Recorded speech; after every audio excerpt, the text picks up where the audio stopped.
You know, the coal industry has to be replaced by renewables.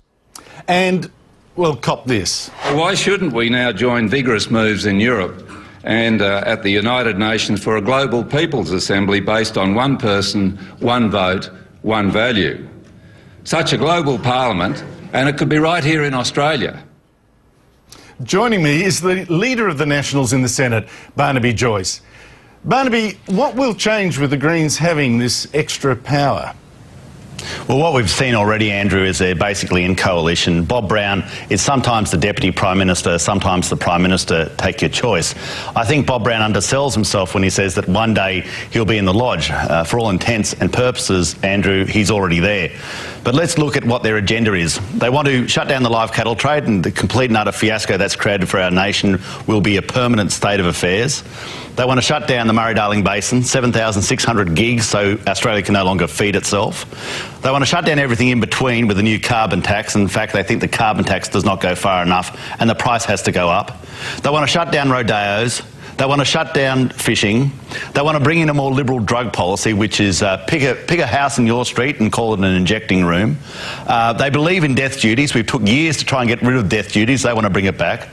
They believe in a top rate of tax of 50 cents on the dollar.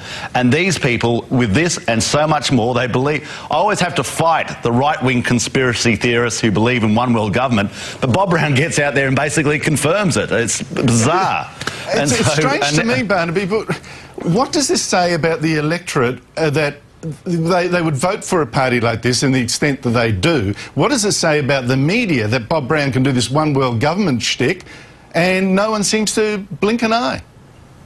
Well, what it says is that, you know, he's gone from a convenient, well-meaning, alternate view. He was, you know, warm and fuzzy, nice and cuddly, but now you've actually got him in a position of power where he can extract the requirements of his policy platform and put them against the Australian people. Now, I have a lot of people who have said, oh, well, I vote for the Greens because I just want to sort of make a protest because I believe it's different.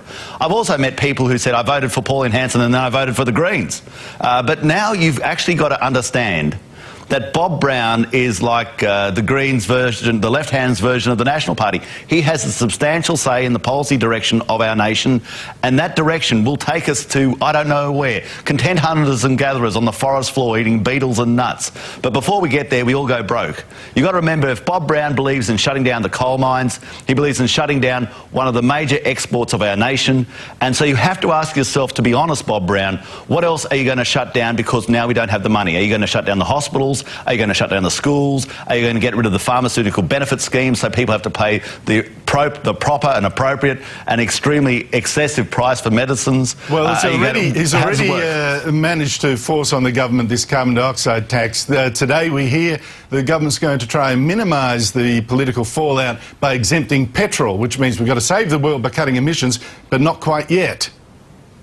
Well, let's look at this, and this is the ultimate tactic of the Labor Party, this sort of post hoc ergo propter hoc type of argument where they say, you must thank me because of instead of killing all the pets, I'm only going to kill the dogs and the fish and the birds. We're going to leave the cats alone. You know, why don't you just leave everything alone, Bob Brown? Why don't you leave everything alone, Julia Gillard, to go out to people and say, we are not going to inflict a ridiculous tax on your petrol. We're just going to inflict this ridiculous tax on everything else you do. It is not a saving grace. It just accentuates the insult of what this carbon tax is. It is not going to change the climate. It is not going to do anything to the temperature of the globe. But it is merely a mechanism to make you poorer. Barnaby, nor are the coalition's policies, are they? Billions spent, no change to the climate. I agree. It's not going to change the temperature of the globe either. What I can say is at least you have the capacity to do other advantageous things. You can put money on the table and say, well, if you're going to develop a new internal combustion engine that is more efficient than the one we've got, good. That is good for us, good for you, good for everybody. Sounds like so government picking winners like that sounds like a potential waste of time, Barnaby. But look, thank you so much for joining us. I appreciate it. My pleasure, Andrew.